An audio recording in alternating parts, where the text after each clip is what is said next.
Está no ar! O mais tradicional podcast sobre corridas do Brasil. Os comentários e o debate sobre automobilismo de um jeito que você só ouve aqui. A partir de agora, Thiago Raposo, Diogo Gomes e Fábio Campos apresentam Café com Velocidade. Café com Velocidade. A dose certa na análise do esporte a motor. Para você que nos ouve no cafécomvelocidade.com.br, estamos começando o segundo bloco da edição 622 para falar sobre o Grande Prêmio de Singapura. No primeiro bloco nós falamos, obviamente, de Ferrari, essa surpresa da Ferrari, ninguém esperava ela lá brigando por vitória, e de repente chega, faz pole position, vence, faz dobradinha.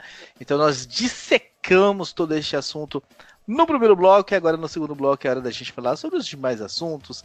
Afinal, né, tivemos aí Mercedes, tivemos Red Bull, tivemos briga no primeiro pelotão, né, Ricardo, temos pergunta aqui sobre Daniel Ricciardo e tudo mais, muitos assuntos para tratarem com vocês. Lembrando, né, nós estamos com uma promoção que vamos sortear aí camisetas. Se você ainda não ouviu o primeiro bloco, no final dele a gente especifica, deixa tudo claro lá como fazer para participar. Vai que você não escutou semana passada e começou essa semana pelo segundo bloco, vá depois no primeiro bloco e escuta com atenção o finalzinho dele, que a gente tem esse recado. Um recado que eu não dei lá, que eu quero dar aqui, agradecer também o pessoal que está nos seguindo, estamos crescendo aí em velocidade assustadora no Instagram. Nós criamos o Instagram do programa semana passada, tá saindo alguns teasers aí durante a semana. Na quinta-feira sai um TBT. Semana passada a gente falou sobre a entrevista com o Sérgio Sete Câmara e tudo mais. Uma pergunta, né, que muito atual, né, ele comentando alguns anos atrás, se não desse certo o caminho dele para a Fórmula 1, o que ele pensava, e mais ou menos ele está nessa porta agora. Foi bem interessante. Então, para nos seguir, @café_com_velocidade. A gente teve que colocar esses underlines aí entre as palavras, mas é bem tranquilo, café_com_velocidade. Lá no Instagram, temos também Facebook, /Café com Velocidade, e o Twitter é @Café Velocidade, sem o com no Twitter. Nós, nas redes sociais, aguardando o contato de vocês. Tiago, diga. Gostaria que o senhor incluísse na sua lista de anúncios, acordos e promoções e parcerias. Eu acho que já está na hora do senhor começar a chamar os nossos ouvintes de São Paulo, região, ou que pretendem ir ao Grande Prêmio do Brasil, que está chegando, faltam menos de 2 meses. Eu estou achando o senhor muito quieto em relação a isso. O encontro do café não vai haver no sábado. Temos a quinta-feira também para nos reunirmos à noite. Eu gostaria de colocar aqui a abertura de opções, porque ano passado nós tivemos 2 dias de encontros, e fora os outros eventos que tem em São Paulo. Enfim, Grande Prêmio do Brasil, diria o grande Ricardo Banniman. Faça as honras, por favor. Uma frase do senhor Ricardo Banniman que eu nunca me esqueço é: Grande Prêmio do Brasil para nós é rave. Ou seja, são dias de noites viradas eu estou brincando, mas são dias e dias de encontros, os oficiais ou não. Às vezes quem vai para o GP nos encontra lá, quem não vai para o GP e está em São Paulo também pode nos encontrar. Ano passado, repito, foi no sábado à noite o encontro oficial do café. O Raposo depois vai dar o endereço, que ele sabe tudo de cor. E teve um encontro informal, mas não menos agradável, na quarta-feira do ano passado, que era meu aniversário, inclusive. Esse ano não vai ter essa coincidência, mas sugiro um encontro informal na quinta. Entendedores entenderão por que eu estou sugerindo na quinta. Mas, enfim, está aberto ao ouvinte que quiser confraternizar durante o Grande Prêmio do Brasil com a gente nessa época do ano que vai muita gente de outros podcasts, muita gente vai para São Paulo. Tem gente que está em São Paulo e não vai para a corrida, mas, repito, tem a chance de nos encontrar e, enfim, brindar com a gente mais um encontro do Café com Velocidade em Grandes Prêmios do Brasil. Falei tudo, né? Sugeri você falar e falei tudo, né? Exatamente. Nós temos que. Você viu que dia que vai ser o encontro do Boteco, lá com a Ju Serrazoli, com o Sérgio? É na sexta-feira de Grande Prêmio, né? Então vai ser. Então nós estaremos nesse encontro, né? Você vai ser no.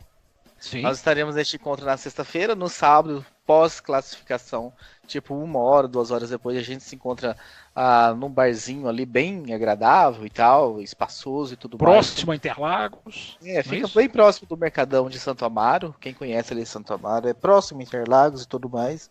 Eu passo todos os detalhes, nomes e tudo nos próximos programas, mas já coloquem aí na agenda. Se você vem para o programa, para a corrida, de participar dessas festividades, encontrar com a gente, bater um papo e tudo mais.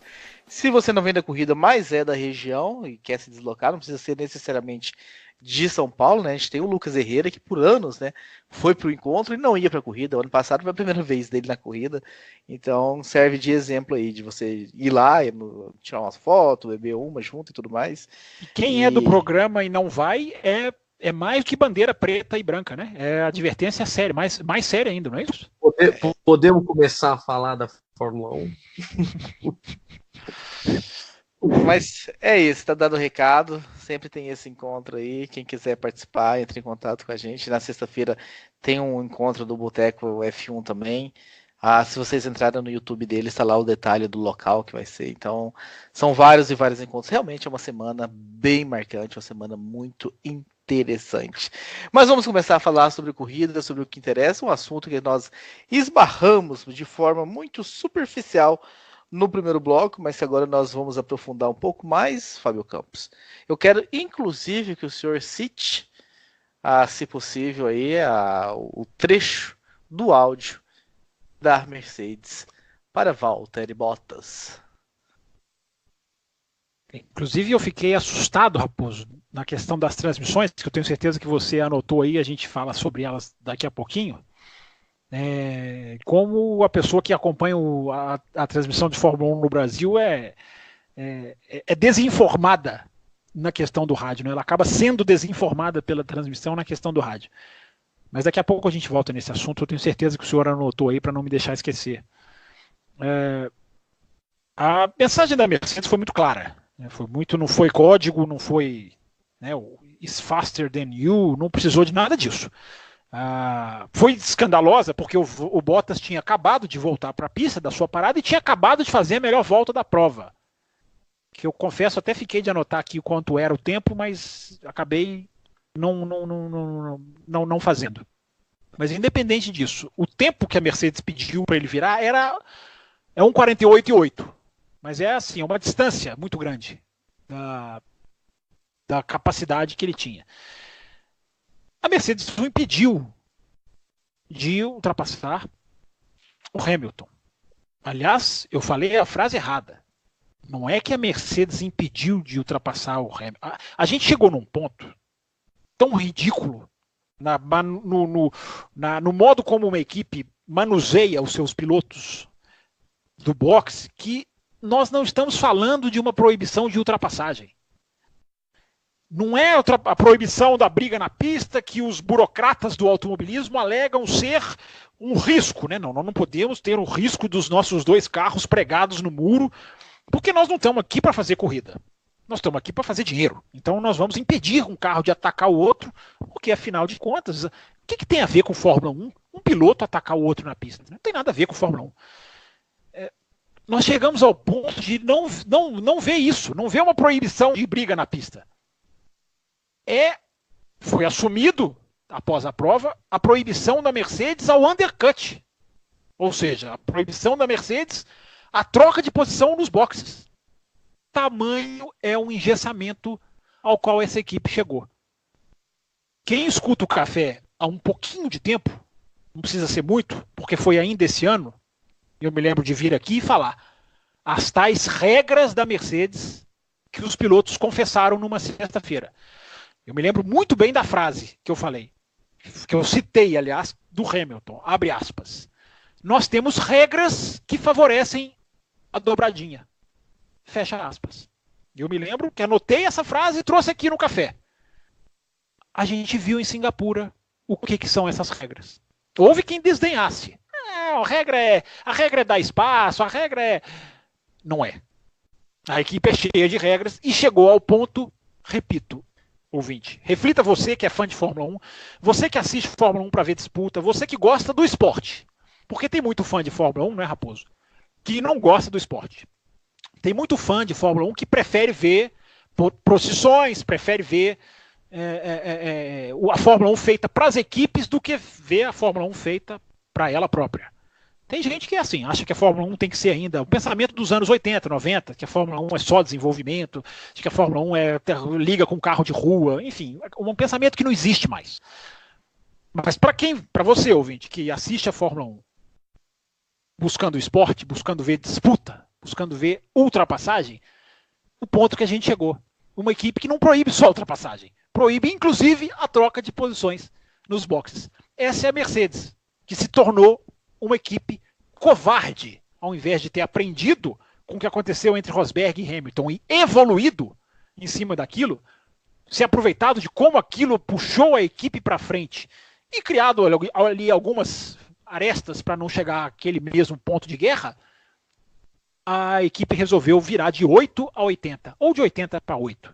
E virou uma equipe covarde, onde nem pelo boxe mais vale trocar posições. A Mercedes, como eu falei no primeiro bloco, sentenciou o campeonato mundial, porque o cordeirinho finlandês poderia ter virado e dito no rádio: gente, eu estou na briga pelo título com ele. Eu não estou matematicamente eliminado. Vocês têm certeza que vocês vão fazer isso? Claro que a equipe faria. Argumentasse ele o que argumentou. Falasse ele o que quisesse. Mas ele deixaria claro para o mundo: olha aqui, gente, a minha briga pelo campeonato mundial não existe, porque a equipe não deixa. Só isso. Fábio Campos, você bem breve aqui, que eu acho que você conseguiu contextualizar bastante o ocorrido. Agora, você fala muito da Mercedes, né? Mas a gente já viu a Ferrari fazer coisas tão horríveis ou piores num passado não muito recente. Eu, particularmente, eu acho que o jogo de equipe, em alguns momentos, ele é justificável. Não o que aconteceu ontem. Então, eu acho que a gente tem que saber separar. E eu acho que muito do que vem acontecendo na Mercedes é por conta, novamente, da passividade do Bottas. E fosse um outro piloto, acho que isso pode ter sido, inclusive, um ponto pesado para o Bottas renovar o contrato frente a um piloto com ânsia, com gana de ganhar, como poderia ter sido se eles tivessem optado pelo Ocon. Então, eu acho claro que a equipe, a direção da equipe tem culpa, mas o jogo de equipe não é algo que a Mercedes inventou e não é algo que pode ser, em 100% das situações, ser julgado como prejudicial. Agora, o Bottas tem, se não 50%, 40% de culpa no que vem acontecendo dentro da Mercedes. Porque ele é muito cordeirinho, ele aceita toda e qualquer ordem que venha da equipe. Tanto que em outras equipes, em outras situações, eles utilizam algum tipo de código, eles falam alguma coisa para o piloto para não passar a informação real para ele, para depois eles resolverem dentro dos boxes. Ali foi deliberado: Bottas, você precisa andar 2 segundos mais lento do que você está andando. E ele simplesmente falou ok e andou mais lento e voltou atrás do Hamilton. Então o Bottas, na minha opinião, ele é um dos grandes culpados pelo que tem acontecido nessas situações de jogo de equipe quando não há necessidade dentro da Mercedes. Na verdade, ele até fala. Ele é que escolheu ir mais longe. A expressão que ele usa no rádio é essa, né? Ele fala: ele é que escolheu fazer como se ele dissesse: olha, vocês vão colocar ele na minha frente porque se eu estou mais rápido que ele, é por uma escolha dele. E aí a Mercedes não tem o que dizer, né? A Mercedes vira e fala: olha, play the team game, né? Jogue pro time. Escancarado. Por isso que eu disse: não havia o que ele pudesse falar que reverteria a posição da empresa. Eu não tenho a menor dúvida de que a escolha dele a escolha pelo Bottas é essa. É por isso. É para ter ali um cordeiro. Eu vou repetir a frase que falei há semanas atrás. Bobos somos nós. Eu não sei se você se inclui nesse grupo, Wilson ou Raposo, mas o grupo que eu me incluía de achar que o Ocon era a escolha para a Mercedes. E achar até que a Mercedes, em um momento, estava chegando próxima do Ocon. Oi? Não, com certeza. Eu acho que a melhor escolha para a Mercedes teria sido o Ocon. Com certeza. Então você faz parte desse meu time também, que é o time dos bobos. Porque bobos somos nós, que ainda esperamos da Mercedes uma postura, no mínimo, esportiva. Porque o campeonato já acabou. E mesmo se o campeonato não tivesse acabado, Wilson, você diz que o jogo de equipe nem sempre ele é prejudicial. Ele é sempre prejudicial a quem está assistindo, para quem é o público da Fórmula 1. Ele pode não ser prejudicial a uma equipe que está ali no finalzinho, precisando desesperadamente. Ao público, ele é, na minha opinião, 100% prejudicial. Ele nunca não é prejudicial. Não existe um que se justifique da perspectiva do público, que na minha visão é a qual deve se balizar o jornalista que cobre Fórmula 1. Uma pessoa que estudou jornalismo para cobrir Fórmula 1. Eu fico muito triste quando eu vejo jornalistas, alguns até que eu respeito, defenderem jogo de equipe. Porque ele está defendendo o status quo, ele está defendendo quem está lá, está defendendo os interesses internos. Ele não tá defendendo aquilo que o jornalista jura com a mão para cima quando se forma. Ele não está defendendo o interesse do público, daquele que assiste o esporte. O Fábio Campos, eu concordo, mas tem um ponto que é a utopia. E a Fórmula 1 não é de hoje, não é de 10 anos atrás, não é de 20 anos atrás. A Fórmula 1 sempre foi assim, nos faz conformar com os piores, com as piores coisas do mundo. O sempre foi assim, ele é infalível. Mas além de ser um esporte, a Fórmula 1, como qualquer outro jogo, é um negócio. Então, Mercedes, Ferrari, qual que é o grande objetivo da Alfa Romeo com o Giovinazzi, que é um piloto italiano mediano, mantê-lo na Fórmula 1? Para mim, é claro, é uma opção mercadológica. Ter um piloto italiano em uma equipe italiana que está passando por um rebranding, que precisa vender mais carro na Itália, pronto, é uma questão mercadológica. E mas não fere o esporte. Uma equipe italiana ter um italiano não fere o esporte. Não fere o esporte, mas o Giovinazzi é o cara certo para estar ali? Tudo bem, liderou tá começando a andar mais que o Raikkonen. Não sei. Mas há muitas questões na Fórmula 1 e em outros esportes, em outras categorias, que vão além do esportivo. Então, sim, há situações em que são ridiculamente expostas o jogo de equipe, como o que aconteceu ontem, que para mim é inaceitável. Agora, priorizar a equipe em detrimento do indivíduo em alguns momentos, por conta da exposição da marca, por conta de outros objetivos que vão além do esportivo, olhando do ponto de vista mercadológico, e eu tendo a enxergar um pouco esse lado também, eu não sei se não seria uma utopia imaginar que todas as equipes liberariam seus 2 pilotos para brigarem até o final, batendo roda com roda. Bom, se é utopia ou não, aí é outra discussão. Agora, que utopias podem ser defendidas, eu não vejo problema nenhum.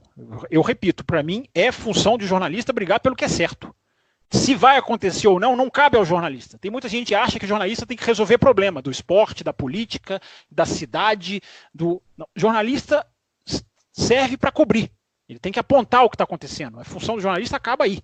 O que vai acontecer depois, se não vai, se vai dar certo, se vai mudar, se não vai mudar, é outra coisa. Para mim, jornalismo é deixar o público consciente de quando ele está sendo prejudicado. E jogo de equipe, para mim, prejudica. Mas a equipe olha para o balanço dela e aí ele faz o jogo.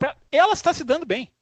Agora, a pessoa que pagou ingresso, pagou a TV a cabo, que viajou muitas vezes longa distância para estar ali na pista, e muitos deles aceitam isso, porque tem muita gente que não está nem aí para quando assiste esse tipo de coisa, essa não está sendo beneficiada. E para mim essa é o principal interesse da Fórmula 1, é o seu público. O principal objetivo, a Fórmula 1 está onde está hoje, com todos os defeitos que ela carrega, porque ela passou a olhar só para ela própria. Ela faz regras que beneficiam ela própria. É um campeonato que durante 20 anos tirou número do carro. Não tinha número nos carros. É um exemplo bobo, pequeno, de uma categoria que vira para o público e fala assim, dane-se, nós estamos aqui para ganhar o nosso dinheiro, nós não estamos interessados em vocês. O jogo de equipe, para mim, é só mais uma ramificação disso. Se ele já existe desde 1950, para mim não o argumento do sempre foi assim, esse não me convence, jamais vai me convencer. Porque se a gente for discutir problemas do Brasil com o argumento de que vem desde 1500, nós vamos cruzar os braços e deixar as coisas acontecerem. Então, se tem jogo de equipe na Fórmula 1 desde 1950, que se dane 1950. É um problema, tem que ser tratado, a Fórmula 1 tem que evoluir. Uma equipe dando volta no quinto colocado e existir em 1950. Que se dane, tem que acabar, tem que ser trabalhado para mudar, tem que se evoluir. E tem muita gente que não aceita a evolução na Fórmula 1. Um dos pontos que eu acho, enquanto houver uma equipe com 2 pilotos que usem a mesma pintura, que tenham o mesmo objetivo em comum, isso não vai mudar. Se a gente começar a entrar no ponto de vista de evolução, você pode ter, por exemplo, como na própria Indy, que você tem equipe que tem 2, 3 carros com pinturas, patrocínios diferentes, interesses diferentes, com equipes apartadas que estão sobre uma mesma gestão lá em cima. Aí é uma outra coisa. Então, o objetivo mercadológico tem que estar alinhado com o objetivo esportivo, porque no final o objetivo mercadológico é o que gera dinheiro para que o esporte continue vivo. Então, hoje, o modelo que a Fórmula 1 existe, de você ter 2 carros, não permitir pinturas e patrocínios diferentes, eu acho que aí impacta também nessa questão de permitir a disputa interna. Então, talvez uma evolução para a Fórmula 1, que também não vejo acontecendo por uma série de fatores, seria liberar, sim, equipes, como existe na Stock Car, como existe na Fórmula Indy, uma mesma equipe, com objetivos e marcas que estejam apoiando de forma diferente. Porque aí, nenhuma marca aceitaria ver o seu piloto, o dinheiro que você está investindo, ficar para trás por conta de um jogo, porque vai favorecer piloto A ou piloto B. Então, por isso que nesse ponto, outras categorias estão mais à frente do que a Fórmula 1. Agora, no modo como está hoje, sendo gerido 2 carros pelo mesmo time, com os mesmos objetivos, não vejo mudanças. Agora, discrepâncias como o que aconteceu ontem devem ser, sim, punidas, banidas e abominadas. Só para deixar uma coisa clara, nisso aí nós concordamos a questão dos patrocínios, mas com mentalidade de corrida, dá para você fazer, mesmo com 2 carros iguais. Quando você tem o problema da Fórmula 1 não é só a questão dos valores, dos milhões, do dinheiro, do resultado. A questão da Fórmula 1 é mentalidade. Muito do jogo de equipe, ou essa proibição de undercut, é por medo, é por covardia de quem não é do automobilismo, de quem está ali puramente para apresentar um resultado na planilha. Então essa mentalidade é que acaba com o negócio. Ao aspecto mercadológico, que ele tem que conviver com o esporte, concordo. Ele não pode ferir o esporte. Eu jamais vou concordar de ver o aspecto mercadológico se sobrepondo ao esporte. Por mais que me justifiquem que precisa, que sustenta, porque senão não dá certo, para mim o esporte vai acima de tudo.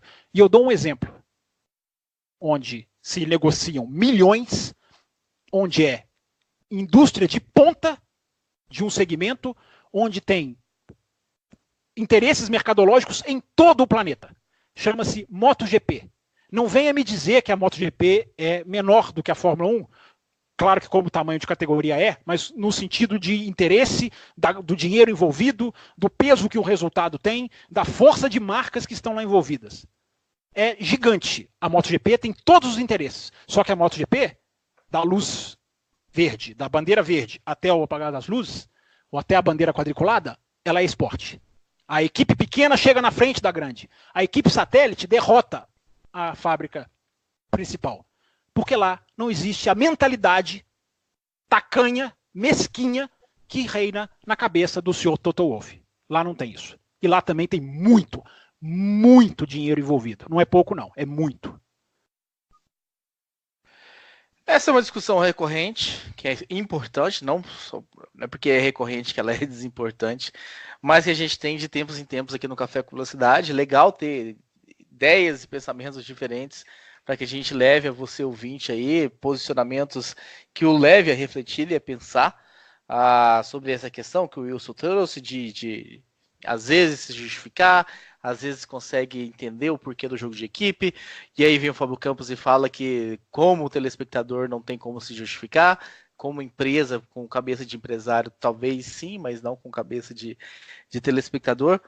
Mas vamos falar também da Mercedes, o que ela fez na prova, né? Sobre não ter brigado com a Ferrari por essa vitória, essa estratégia de pit stop, de ter segurado o Hamilton na pista, que foi um pouco aí discutível. Então nós recebemos alguns e-mails, algumas perguntas. Eu vou passar pelo pessoal que falou da Mercedes aqui, e aí eu chamo vocês para começarem a comentar, né? Começando pelo Fábio Wilson, já que o Campos fechou o comentário antes de eu começar a ler. O primeiro quem fala aqui é o Hugo Lopes, que fala o seguinte, né? E é a primeira vez que ele escreve, né? Que eu tinha registrado isso no primeiro bloco. Não entendi a estratégia da Mercedes, já que tinha demorado tanto tempo para parar, por que não colocou os pneus, os compostos mais duros, né, de uma vez por todas? Quem também escreveu sobre a Mercedes foi o Ricardo Banniman, mandou a pergunta aqui, né? Diogo Gomes ou o convidado? Não temos nem convidado, nem Diogo Gomes hoje. Ele não quer que eu responda, nem você, entendi. Mas nós vamos aqui nos esforçar, né? A Mercedes tem problemas ou só estamos desacostumados a não ver nenhum representante deles no pódio. O Cesarino comenta, né, táticas infelizes da Mercedes, que nem sabe porque segurou o 44 por mais voltas. Ninguém usou em nada na corrida. O comentário do Marcelo Cesarino, que não falha. Para fechar sobre a Mercedes, o PJ Fava, né, tinha tempo que nos escrevia pra gente, falou que boa noite, amigos, não sei se vai dar tempo de ler meu e-mail, mas já faz tempo que eu quero escrever e não dá tempo. Sou um ouvinte fiel, eu sei, PJ, vamos arrumar um jeitinho de colocar aí nas suas prioridades, escrever o e-mail segunda-feira para o Café com Velocidade. Mas ele comenta, né, o que aconteceu com a equipe alemã? Ficaram sumidas a corrida inteira? Gostaria que dissesse suas opiniões, porque nem Hamilton e Bottas ameaçaram os 3 primeiros colocados, Fábio Wilson. Eu acho que, na verdade, assim, a surpresa da Ferrari, mas começou lá atrás no FP1, né? No FP1, quem foi mais rápido foi o Verstappen, depois o Vettel em segundo, e só depois apareceu o Hamilton. No FP2, aí o Hamilton passou na frente com, acho que 1 décimo de diferença de volta para o Verstappen. E no FP3, de novo, o Leclerc andando na frente do Hamilton. Então, eu acho que foi além do erro de estratégia, porque começou a insegurar muito tempo o Hamilton na pista. E depois que o Vettel e o Leclerc entraram nos boxes, eles ficaram apostando em algo que foi absolutamente contar com a sorte. Que era, nós vamos esperar aqui para ver se cai um safety car, a gente entra, troca e volta no bolo, que não foi o que aconteceu e acabou prejudicando a corrida do Hamilton. Então, eu não acredito que tenha um problema técnico no carro da Mercedes. Aliás, não li em nenhum lugar que pudesse ter acontecido algum tipo de deficiência técnica do carro. Eu acho que foi muito mais um erro estratégico que acontece e tende a acontecer em quem está na frente, em quem está ganhando, às vezes num momento não de soberba, mas de tranquilidade, de calmaria na frente. Acho que o excesso de confiança leva a alguns erros. E, na minha opinião, a Mercedes perdeu a corrida por 2 fatores. Por conta do acerto de estratégia da Ferrari, principalmente quando mandou o Vettel para os boxes ali para fazer o undercut no Max, e no erro de estratégia da Mercedes. Então, não enxergo como uma tempestade. Tudo bem, é a terceira derrota consecutiva, mas em 2 pistas anteriores em que a Ferrari era a franca favorita por conta de serem pistas de alta. Então, de 3 provas que a Ferrari levou, ela surpreendeu em somente uma. Claro que há uma evolução técnica, há uma evolução de performance do Sebastian Vettel, mas para mim, considerando o resto do calendário, eu não acho que a Mercedes vai enfrentar grandes sustos na luta pelo campeonato, e especialmente o Hamilton não deve passar por nenhum susto em relação à luta pelo título de campeão de pilotos. Fábio Campos, queremos ouvir você sobre a estratégia da Mercedes. Eu até anotei aqui o que o Hugo falou, né, parece que antevendo aqui que já viriam mais e-mails, enfim. O Hugo pergunta, né, falou que não entendeu a estratégia da Mercedes. A Mercedes, eu não considero que a Mercedes teve um erro de estratégia. Eu considero que ela teve uma estratégia menos eficiente. É diferente de cometer um erro. Porque o que acontece? Na hora que o Vettel parou e voltou voando daquela maneira, a Mercedes percebeu nas parciais, antes que ele completasse a volta, que o Hamilton perderia a posição para o Vettel. Então, antes da gente, fãs, telespectadores, ter o desenho de tudo que aconteceu, porque a nossa ficha só caiu quando o Vettel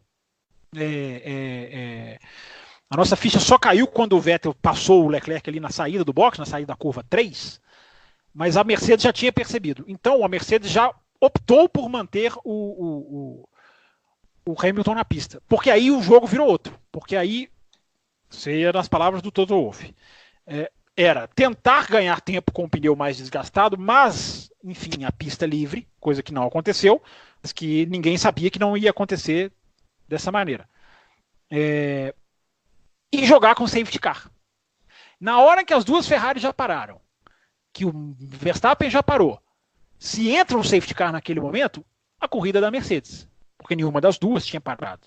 E aí uma diferença de parada de 28 segundos, mais ou menos, viraria 16, 15, que é o que era a previsão de perda de tempo com o safety car na pista. Então o que a Mercedes fez foi perceber rapidamente que não adiantaria parar o Hamilton junto. Olhando agora, é claro, é muito mais lógico, parava junto ali, voltava atrás e ia brigar. Claro que saiu pior do que a encomenda, né? Porque ainda voltou atrás do Verstappen. Mas a Mercedes até fala no rádio pro Bottas, né? O Bottas pergunta qual a situação da corrida. A Mercedes fala, olha, o Hamilton vai parar, vai voltar entre você e o Verstappen. Enfim, ela já ali com algumas voltas passadas, ela já tinha feito o desenho todo. Mas antes do Vettel completar a volta, eles já tinham percebido, e eles fazem muito isso. Por isso que eu acredito. Todas as equipes fazem isso. Na hora que um piloto para, eles olham imediatamente as duas primeiras parciais, porque eles podem tomar a decisão antes do cara terminar a terceira, antes do cara completar a volta mesmo. Então, como eles estão ali com os tempinhos todos certinhos, eles têm o computador que mostra uma barrinha de onde o cara vai voltar, né? Isso fez muito peso também na estratégia da Ferrari, porque ali era parar, era a questão que eu falei no primeiro bloco, né? A Fórmula 1 correu com um pelotão só dessa vez. Era parar e a barrinha indicava que ia voltar atrás de muita gente. Então, quanto menos gente tivesse à frente, a importância de ter um pelotão só, né, uma categoria equalizada, essa. Influencia no modo como o jogo é jogado. O Hugo pergunta por que a Mercedes, se ficou mais tempo, não começou com os pneus duros. Não poderia, Hugo, porque para começar com os pneus duros, teriam que fazer o Q2 com os pneus duros. Aí não classifica. Nem com o médio eles ousaram fazer dessa vez, coisa que ousam fazer várias vezes, que imaginar com os duros, que foi o grande sucesso do Pierre Gasly. Porque ele tinha a opção sim de escolher pneus, porque ele não foi pro Q3, então ele largou. Esse sim largou com os pneus mais duros. O Wilson F. Wilson falou da sexta-feira, né, onde a Ferrari começou ali a demonstrar a força dela. Na verdade, para mim, começou a demonstrar no sábado, no FP3, porque no FP2 os tempos de volta são menos relevantes. As simulações de corrida são mais importantes. E a simulação de corrida do Hamilton era um baile nos outros. Mas era um baile. Um baile. Eu saí da sexta-feira pensando, não, se for assim, não vai ter nem graça. Porque era assim, a média de volta dele, com pneu não o melhor pneu, eu não sei se é mais desgastado ou um composto pior. Não lembro, mas com um pneu que não era o melhor, ele era 0.7, 0.8 mais rápido do que a segunda simulação de corrida melhor, que era do Verstappen ainda, nem era da Ferrari. Então, na hora que a Ferrari fez o melhor tempo no FP3, eu pensei, opa, vai que eles classificam na frente, e classificar na frente em Singapura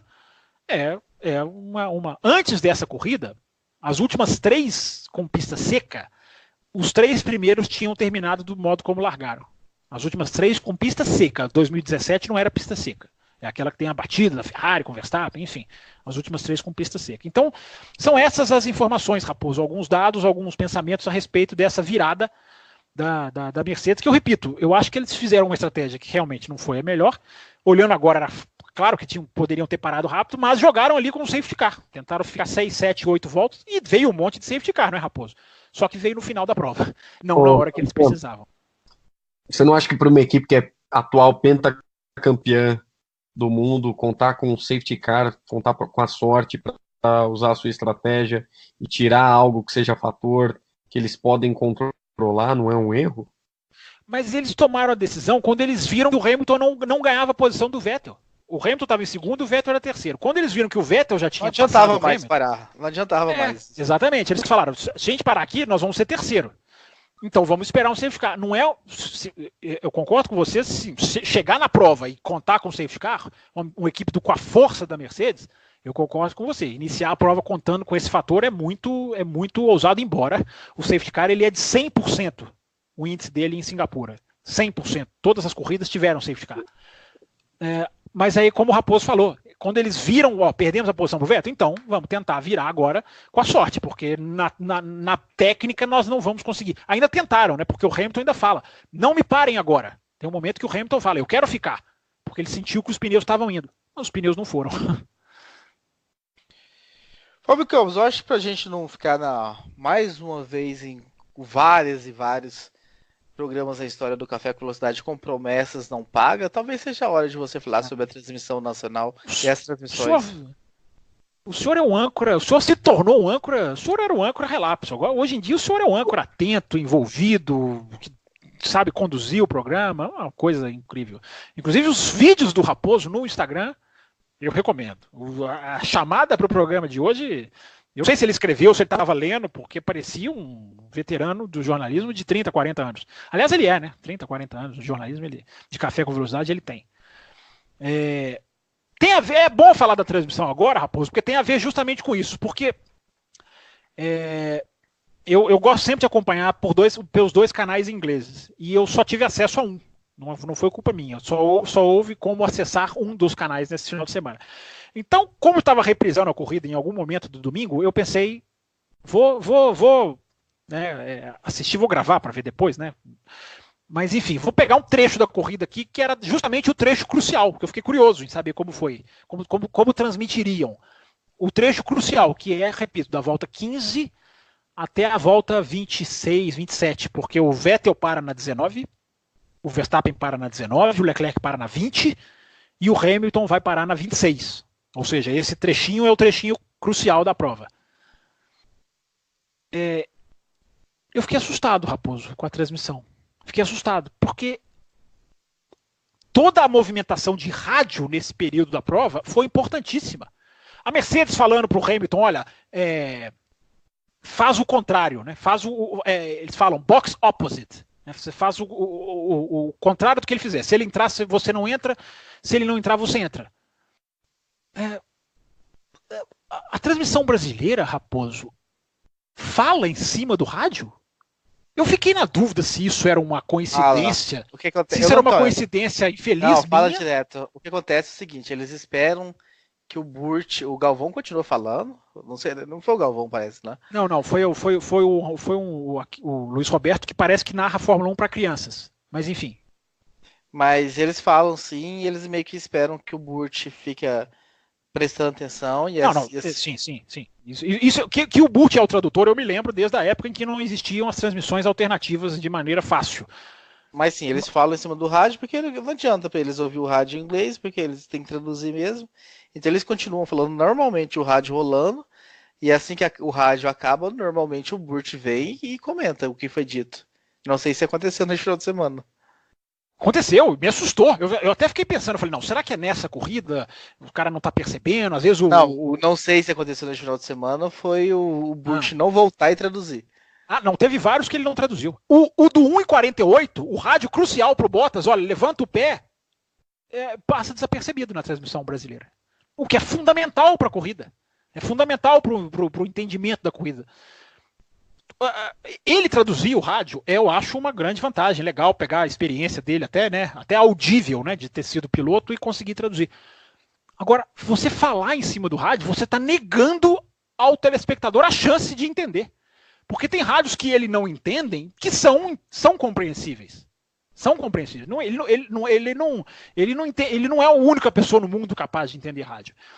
O som do rádio na TV inglesa, que eles se calam totalmente na hora do rádio. Se está falando um repórter da pista, o narrador interrompe e fala, espera, porque eles usam a chancela que a Fórmula 1 faz. O que a Fórmula 1 faz? Coloca o gráfico 2 ou 3 segundos antes. Não soltam o rádio de repente. Por que eles colocam um sinalzinho do rádio e só 3, 4 segundos, às vezes, depois é que eles soltam o áudio? Para que os narradores terminem um raciocínio, terminem uma palavra, ou avisem um repórter no ar, ao vivo, que vai entrar o rádio. Mas é silêncio absoluto. E dá para entender. Eu estou falando, e olha que eu sou um cara de péssima audição. Eu não escuto bem. Eu tenho que assistir no volume, nos caixas de som, nos altos volumes. E você entende.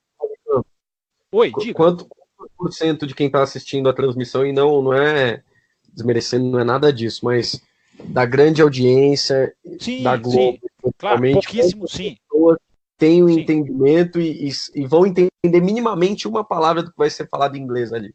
Não, sim, mas para isso você tem a tradução dele. Eu repito o que eu falei, é válido usar a experiência dele, mas você falar em cima do rádio, você está negando para quem quer ouvir. Entendeu? Você está desinformando. Eu fiquei assustado. É uma transmissão que desinforma. além de uma narração que eu repito, é infantil, né? O narrador teve uma hora que ele vira e fala assim, nossa, eu achei que o engenheiro do Grosjean fosse entrar no rádio para parabenizá-lo pela renovação de contrato.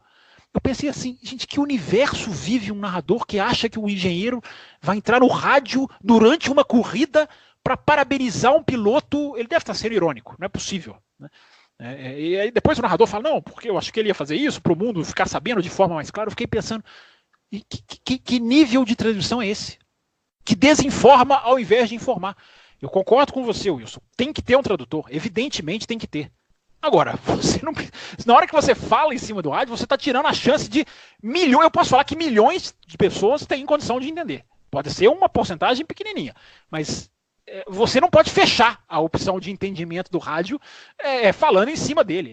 Eu acho um absurdo. Não sei se eu estou mal acostumado, porque eu repito, em todas as televisões inglesas, as duas principais, claro que transmitem, e existe transmissão para o rádio também, que eu já ouvi, todas se calam na hora do...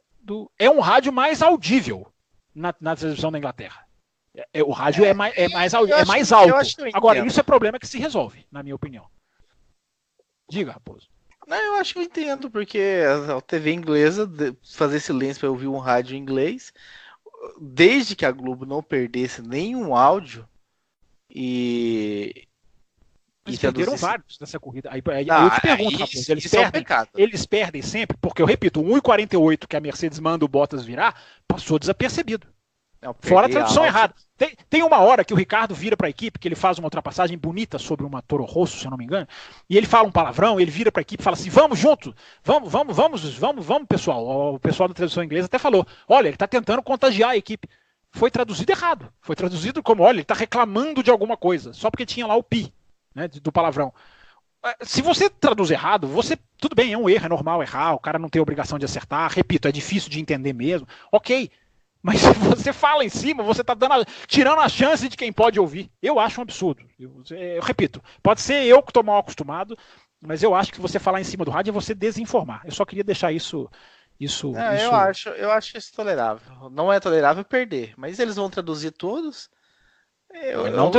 No trecho de prova que eu ouvi, Raposo, eu repito, teve vários que passaram em branco, inclusive da Mercedes para o Bottas. Esse também da Mercedes para o Hamilton, do faça o oposto do que ele vai fazer. Gente, é um rádio importante para você entender. É a função do rádio na transmissão. É você saber antes de acontecer o que vai acontecer. A Mercedes falando box opposite, ou seja, faça o oposto em termos de box. Se ele entrar, você sai. Se ele sair, você entra.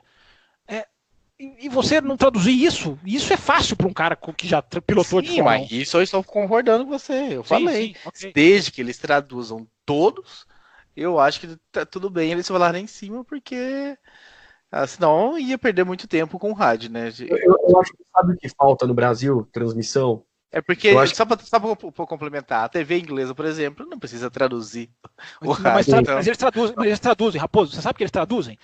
Tudo o que o piloto fala, quase tudo, a não ser que seja uma coisa muito clara, o David Croft repete. Por causa da estática, por causa da difícil compreensão. Então, não é que eles traduzem o idioma, porque é o idioma deles, mas eles repetem o rádio sempre. Muitas vezes eles ajudam a gente a entender, a gente, telespectador, a entender. Só para deixar claro antes do Wilson. Fala, Wilson. Não, é só em relação à transmissão brasileira, eu acho que tem uma coisa que é a transmissão que é feita, de qualquer modalidade que é feita em TV aberta, ela vai carecer de detalhes, porque ela vai ter um caráter muito mais, como que eu posso dizer, por exemplo, o meu pai, que adora a Fórmula 1, mas ele não conhece profundamente do esporte, ele gosta de ver a corrida, então ele gosta de tentar entender quem é o primeiro, quem é o segundo, o que está passando, o que não está passando. Então a TV aberta, ela vai fazer a transmissão, porque provavelmente 70%, 80% da audiência é esse cara.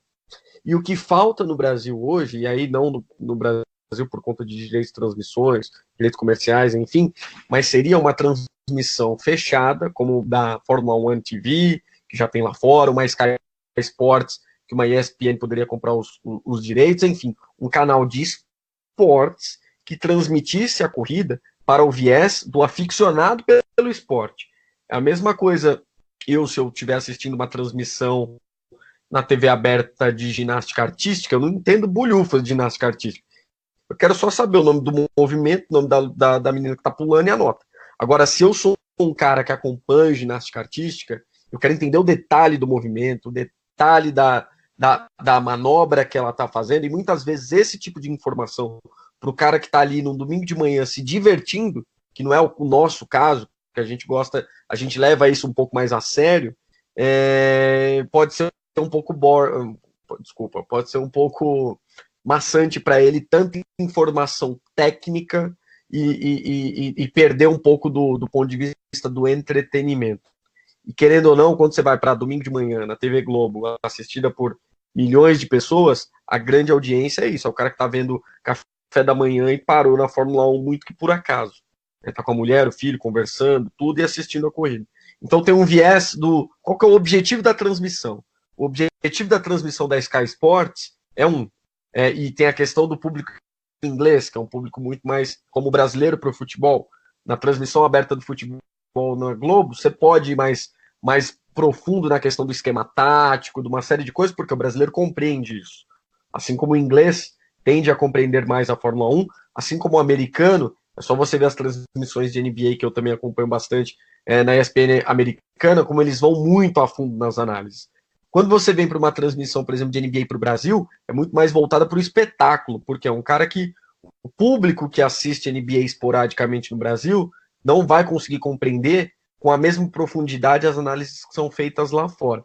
Então eu acho que tem que haver uma certa... relevar, eu acredito que eu acompanho às vezes também pela Globo e passa assim muita coisa. Quando é na Sport TV com o Sérgio Maurício, a narração às vezes tende a ser um pouco melhor. Mas eu acho que é muito para que não perca também o viés de entretenimento daquele programa. É diferente, por exemplo, de quando você vai para algo mais especializado, onde você está falando de detalhe técnico e trazendo a informação que eu, você, o Thiago, o ouvinte do Café gosta. Então eu acho que são públicos e produtos diferentes. Eu concordo com a sua premissa, mas eu discordo da conclusão. Eu acho que a informação ela tem que ser detalhada para o leigo, para o entendido, para o que está assistindo, porque está tomando café, para o que, como diz o Raposo, que vai na padaria e volta e senta para assistir a corrida. Eu não acho que tem que ser essa distinção. Não, vamos fazer para o público que não é muito de Fórmula 1, como o brasileiro é de futebol, então vamos fazer uma transmissão mais ou menos. Mas ué, e o público da Fórmula 1 mesmo, que está ali vendo? E o público que... pensar que o Brasil é o país do futebol e os outros esportes podem ser feitos pelos cocos, entre aspas, não concordo. Você faz a transmissão com o melhor que você puder. Se tem rádio, você otimiza o rádio, você procura informar, você procura... Quer falar em cima? Você traduz o rádio, você não deixa passar nenhum. Eu repito, a premissa que você falou, eu concordo. Existe o cara que está ali, existe o cara que acompanha religiosamente, existe o cara que não perde nada, existe o cara que sabe mais do que os que estão lá sentados fazendo, porque tem muitos fãs de Fórmula 1 que passam a semana inteira lendo, enfim, e você vê na internet, você vê, tem contas de Twitter, tem gente que sabe muito de Fórmula 1.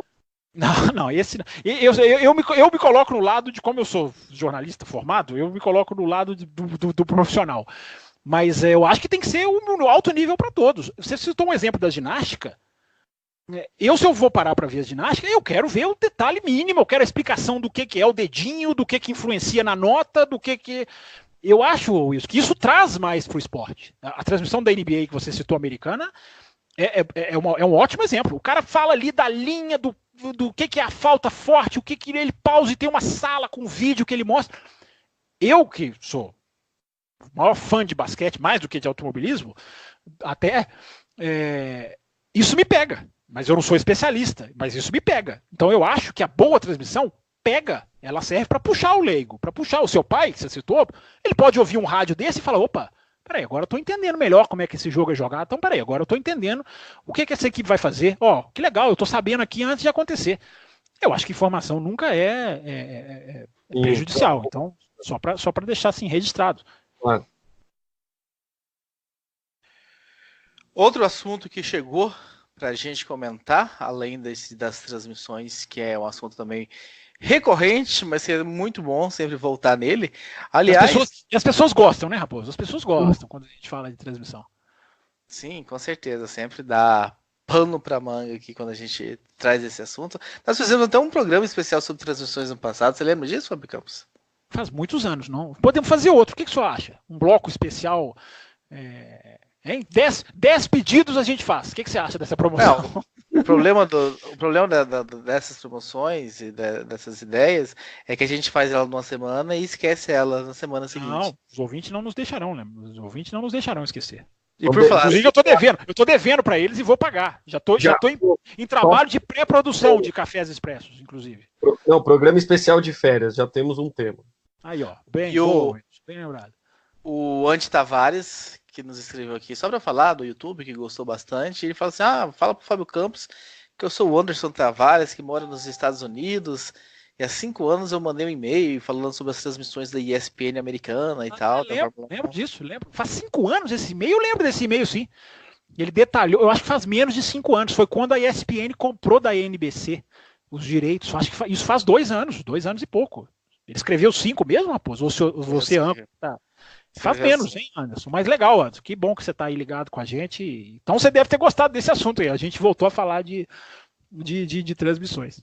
E antes de eu passar para o próximo assunto, né, que provavelmente será já encaminhando para o fim do bloco e do programa, só registrando aqui o Magno Moraes, que ele escreveu também sobre o Leclerc e tal aqui, coisas que nós já discutimos lá, mas ele acabou passando batido aqui. Legal registrar, isso aí. Ele não foi registrado, ele fala assim, vocês acham que o Leclerc tivesse forçado a ultrapassagem e tal, perguntando sobre... Não, peraí, agora eu fiquei curioso. Como é que a pergunta dele termina? Se o Leclerc tivesse forçado a ultrapassagem... Se esse final de temporada da Ferrari seria de nitroglicerina pura. Boa pergunta. Não sabemos a resposta, mas a pergunta é muito boa. Inclusive tem o rádio, né, Raposo? A gente passou no primeiro bloco da equipe. Ele insiste tanto com o problema que a equipe vira para ele e fala: olha, a gente precisa do 1-2, que é um rádio deplorável também, mas não era ali uma ordem, era uma resposta, né? Oi, diga, Wilson. Traga para casa. Essa frasezinha que eu vou te contar um negócio. É impressionante como isso aí é maléfico, mas enfim, é só para deixar o contexto, né? Também a importância do rádio, a importância de uma pessoa ali ligada ouvindo. Não era uma ordem, ali era a equipe respondendo para ele. Inclusive, a equipe não o limitou em termos de potência do motor para tentar a ultrapassagem. Viu o Anderson? Anderson que fez a pergunta? Não, você já mudou o ouvinte, né, Raposo? Eu tô misturando. É o que você registrou aí agora. Você tá confundindo Anderson com Magno. Não, é porque você passou pro Magno. A equipe não o limitou tecnicamente. Não o proibiu de usar os modos mais fortes do motor, viu? Isso é importante ser falado. Isso foi, sabe por que eu sei isso? Porque isso foi captado no rádio, que não foi ao ar, que a TV inglesa levou de informação na tela. Então, enquanto outras falam em cima e não traduzem os rádios, outras ficam com pessoas lá ouvindo e trazendo até o que não vai à transmissão. Estão vendo a diferença de informar e não informar? Então, isso é uma informação que eu estou passando. A equipe liberou os modos mais fortes de motor para o Leclerc no final da corrida. Indo para o próximo assunto, Marcelo Cesarino. Tem algumas pessoas que escreveram, vou ler aqui na ordem, começando pelo Cesarino. Grosjean, para mim, o piloto mais importante da Fórmula 1 hoje em dia. Sempre esperamos alguma coisa dele nas corridas, ele entrega, quase sempre atrapalhada. É o André de César deste ano. A Haas vai ser a Haas, vai ser colocada à venda. Mostra que a Fórmula 1 hoje em dia, cara com grandes chances de fracasso. Então, criticando aí essa escolha da Haas de ter renovado com o Grosjean. Quem escreve sobre o mesmo assunto é o PJ Fava, né? Bom, primeiro que se passou durante a semana de GP, que a Haas quer... E o que a Haas quer da vida? Renovou com o fraco Grosjean, que não ajuda a equipe em pontos e vive se envolvendo em acidentes? Realmente não dá. Por que não contratar o Hulk, um piloto que possivelmente mais caro de se pagar, porém mais consistente e que gera um melhor resultado? O Thiago Sombra também, no mesmo assunto, essa decisão enfadonha da Haas de manter a duplinha do barulho para 2020 se deve a quem? Gene Haas bancou ou o Gunther Steiner? De fato, dará mais uma chance a eles, mesmo tendo o Hülkenberg disponível no mercado, Fábio Wilson. O pessoal está revoltado com a renovação do Grosjean. Eu tenho uma opinião muito particular a respeito do Grosjean que corrobora com tudo isso aí. Eu acho que ele já venceu faz tempo, né? O prazo de validade dele na Fórmula 1. Agora, eu acho que a motivação da Haas em manter o Grosjean tem a ver com alguns rumores que eu não tenho a mínima condição de confirmar se são ou não verdadeiros, a respeito de conversa, agora que eles perderam o patrocínio da Rich da Rich Energy. Provavelmente 2020 vai ser uma temporada de transição para a Haas, e se confirmar o que vem sido falado, que inclusive foi através de um tweet do ex-patrocinador, que aí depois o Jaime Brito, que é o produtor eu acompanhei no Twitter do Jaime Brito, que é o produtor de Fórmula 1 da própria Globo, comentou que na verdade a informação tinha um fundo de verdade, que a Haas estaria sendo negociada com um fundo de investimento saudita. Então hoje a Fórmula 1, a Haas não tem um patrocinador que talvez pudesse bancar um piloto mais caro como o Hülkenberg, que não é tão mais caro assim, mas é mais caro do que o Grosjean. E eu acho que a Haas, se estiver olhando para uma visão de longo prazo, provavelmente vai focar os esforços aí em negociações para 2021, sabendo que há essa possibilidade de venda dos ativos para esse fundo de investimento saudita. Então eu acho que 2020 tem tudo para ser uma das piores temporadas da Haas na Fórmula 1. Pilotos fracos, não acredito que devem conseguir um acordo comercial com qualquer companhia para 2020 tão forte quanto o que havia sido prometido para 2019, e quem sabe a salvação da equipe seja a venda para esse grupo saudita que ninguém sabe efetivamente quem ou o que faz. Então eu acho que, na verdade, a escolha foi pautada em desempenho, é óbvio que não foi, mas muito mais na parte comercial e em como a equipe vai se estruturar para o futuro. Eu acho que é mais ou menos nesse sentido. Registrando também, Raposo, antes de eu responder, o Rogério, que lá no Twitter, inclusive, citou, né, marcou @ lá do Café com Velocidade, enfim, colocando esse assunto, retweetando lá, né, posts retweetando tweets, né, na verdade, de que o Hülkenberg teria sido oferecido a ele correr na Indy pelo Zac Brown, na McLaren, e ele não, porque ele não gosta de oval, e realmente ele já falou que não gosta de ovais, e colocando o Rogério, obrigado pela mensagem dele, coloca essa informação na discussão.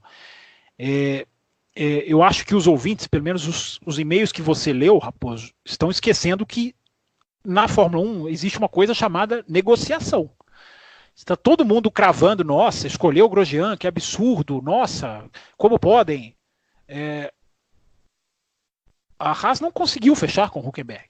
A Haas procurou o Hülkenberg, conversaram, o Hülkenberg pediu muito dinheiro. Pediu uma quantia, isso não é achismo, gente, isso é informação. Ele pediu uma quantia que a Haas não pode pagar.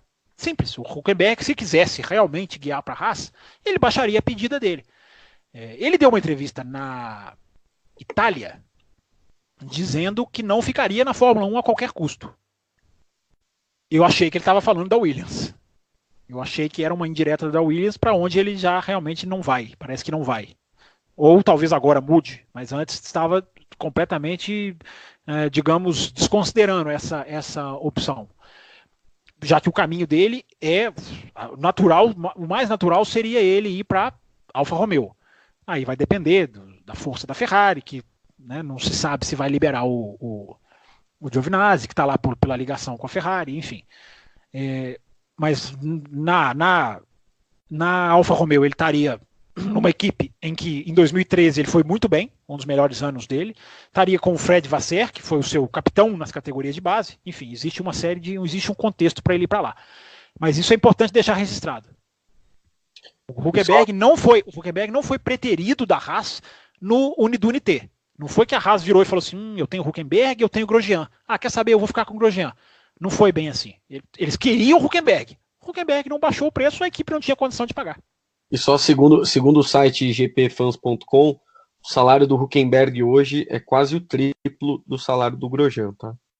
E aí entra todo nesse contexto que você explicou muito bem, não preciso nem voltar da questão de patrocínio, de perspectiva, de futuro. A equipe não pode pagar o salário do Hülkenberg. É isso. Então o Hülkenberg, gente, vamos falar um português claro. O Hülkenberg não foi para a Haas porque o Hülkenberg não quis. Não é questão de se dizer que a Haas tinha os dois e optou pelo Grosjean. Teve que ficar com o Grosjean. É basicamente isso. E realmente eu concordo com o que o Wilson falou, e eu acho que o Grosjean realmente teve uma fase que o Grosjean foi muito queimado. Eu lembro que nós aqui no Café com Velocidade meio que saímos em defesa do Grosjean, porque era realmente, não dá para avaliar aquele Grosjean que chegou substituindo o Nelson Piquet, num ambiente que já não existia, com investigação, e que levou ali os seus chefes sendo expulsos da Fórmula 1 e tudo. Não tinha como ele realmente andar bem ali, mas a TV brasileira fez uma questão gigante de auxiliar, fazer comparações. Olha lá, tá vendo? Tirou o Piquet, mas olha só, tá...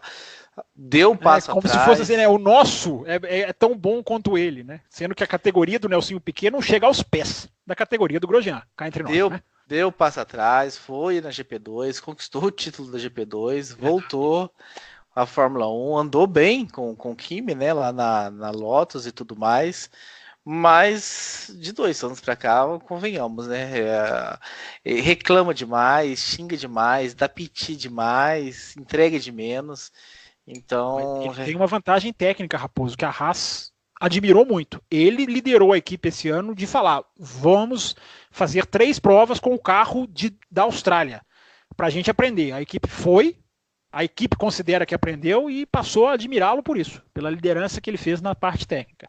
Você está falando que ele virou o fio, é o que eu estou entendendo do seu comentário. Eu te pergunto, o Huckenberg não virou o fio? Mas eu fiz essa pergunta pra você semana passada. Mas agora eu tô te devolvendo. Então você já sabe a minha opinião. Agora eu quero a sua. Sim, eu concordei. Eu falei que eu acho que o Huckenberg também já deu o que tinha que dar. Passou por boas equipes, não equipes para brigar por vitória, mas equipes que ocasionalmente poderiam ter dado um pódio, não querendo bater muito na tecla do tal pódio, mas batendo. Eu acho que já deu o Huckenberg. Eu acho que... O acidente dele em Hockenheim esse ano pode ter sido o que sepultou a carreira dele. Não poderia. A gente falou aqui naquela corrida, né, Raposo? Ele não poderia. Aquele dia não era Monza dia pra ele ano passado também, né? Se não me engano, em Monza ele bate também o ano passado, uma corrida que ele vinha bem e tal. Não sei se você lembra disso. Monza? Não lembro. Monza não. Foi Monza? Eu acho que depois da segunda de Lesmo, se não me engano, ele bate e tal. Não estou enganado. Então, alguns acidentes em momentos que estava ali muito bem. Então, eu também acho que o Hulk já era. Eu tiraria os dois e viria com, de repente... Você não escolheria nenhum dos dois, então? Nenhum dos dois. Agora tem uma coisa que não tá na hora... E nem o Pietro. Bater sempre. Da Fórmula 1 sair desse círculo vicioso de Fórmula 1 ou utilizar os mesmos pilotos ou recrutar piloto de Fórmula 2 e olhar um pouco para fora, olhar para a Fórmula Indy, olhar até para o WEC, tudo bem que o piloto veio do WEC, que correu na Toro Rosso, esqueci o nome dele agora, não teve lá muito sucesso, mas enfim, Brandon não está na... Brandon Hartley, exato. Não está na hora da Fórmula 1 também enxergar fora do próprio umbigo? É uma boa pergunta. É uma boa pergunta que de repente dá um segundo bloco. É uma boa pergunta que o âncora não vai deixar eu responder, porque vai falar que acabou o bloco, não é isso, âncora? Não, eu vou falar que dá mais um tema bom para as férias. Para as férias, ouvinte do Café com Velocidade, tenha santa paciência. Olha o que eles estão falando, eles estão jogando assuntos para as férias. Nós estamos em setembro, nós ainda temos 6 corridas de Fórmula 1. Eles estão querendo jogar, eles querem enganar você, ouvinte. Eles querem prometer coisas para daqui a meses, quando você não vai se lembrar mais desses temas. São malignos. Fábio Campos, eu tenho Desculpa o desabafo. Eu tenho perguntas aqui direcionadas. Uma pergunta para Fábio Campos e uma pergunta para Fábio Wilson. Direcionadas por você ou pelo ouvinte? Porque o Banniman fez questão de dizer que não queria ele mesmo. A pergunta dele. Exatamente, o Ricardo Banniman é dele mesmo. Ele faz pergunta para a gente, especificamente pra gente. Então vamos lá. Mas antes de ler a pergunta dele, só registrando aqui, o Renan Ravaglio escreveu um e-mail durante a semana pra gente, né? Eu sou o Renan, escrevendo pela primeira vez, acompanho a Fórmula 1 desde 95, acredito que este ano já tivemos corridas muito boas, e ele aqui sugere vários temas pra gente discutir. Então, já que nós tomamos esse assunto de férias, Renan, esses seus assuntos que você mandaram aqui, não... Só relembrando, ele mandou antes da corrida, ele mandou durante a semana passada, então não tem nada a ver com Singapura, mas são temas muito interessantes que a gente realmente vai dar uma lida com mais cuidado no teu e-mail, Renan. E vamos nos cobre, Renan. Não deixe ir para as férias, não deixe chegar a dezembro, janeiro, porque lá ninguém quer saber dos nossos programas. A verdade é essa. Limitação de motor e tal, e motores híbridos, regulamento, então ele fala bastante coisa interessante aqui. Só registrando, mas voltando ao Ricardo Banniman Soares. Deixa eu só falar uma coisa pro Renan. Ô, Renan, eu não sei quando, nem estou prometendo, mas eu estou rabiscando, até porque eu já prometi e estou devendo. Estou rabiscando alguns cafés expressos aqui, rabiscando mesmo, literalmente, escrevendo uma coisa no caderno aqui para tentar montar uns cafés expressos sobre 2021. Vou pegar o seu e-mail e quem sabe a gente responde aí em Café Expresso. A pergunta de Ricardo Banniman para Fábio Wilson. Não tenho, eu sabia que ia ser. Ele está me boicotando nessa edição. É a seguinte: o que o Kvyat fez com o Kimi é para bandeira preta e branca ou preta direto? Não acho que para preta direto. A gente vem falando tanto no rigor das punições que a Fórmula 1 vem impondo nos últimos anos e o quanto deve deixar um pouco mais que as coisas se resolvam na pista. Para ser bem claro e direto, eu acho que no máximo uma advertência e não mais do que isso. Não foi tão grave assim. Pergunta de Ricardo Banniman. Eu iria. Campos. O Banniman mandou uma pergunta para mim? Não, eu ia dizer agora que eu queria falar sobre Kvyat e Raikkonen e não ia falar porque o Banniman não queria ouvir a minha opinião. Como a próxima pergunta então é para mim, eu queria dizer que eu não vi nada de errado do Kvyat. O cara vê um buraco, tenta colocar o carro por dentro, o outro bate, a culpa é do Kvyat, enfim. E no final foi o que o Kvyat falou, né? O Kvyat ainda reclamou do Raikkonen e até usou uma expressão de uma entrevista hoje de manhã que ele falou que o Raikkonen tentou me matar durante o GP. Então, assim, tudo muito exagerado, sabe? Aí exagero, mas o cara que tá por dentro, eu não vejo o problema do cara colocar o carro por dentro. Eu não consigo ver a culpa dele. Mas nós temos um piloto queridinho da galera e um piloto que já é taxado conceitualmente de causar confusões. Sim, aí você tem razão. Mas aí eu não colocaria o Banniman nessa turma de favoritinhos do Raikkonen que olham as coisas cegas. Aí você está fazendo uma acusação muito pesada ao nosso ouvinte. Por falar em Ricardo Banniman, Fábio Campos, antes de passar a pergunta dele, eu quero falar dos carteiros. Opa. Se você gosta de correr de kart, o Ricardo Banniman aí encabeça, né, uma turma de carteiros que correm em São Paulo, só que o grupo de carteiros... Carteiro com K, viu, gente? De cartista, tá? Senão eles vão pensar que é pessoal que trabalha nos Correios. Exatamente. E se não fosse só o fato do K, eles ainda cortaram o S do fim. Então Um dia a gente vai entender por quê. Um dia nós vamos entender esse péssimo marketing. É um tiro no pé do marketing. Os carteiros no singular.com.br, entrem lá. E não percebeu, rapaz?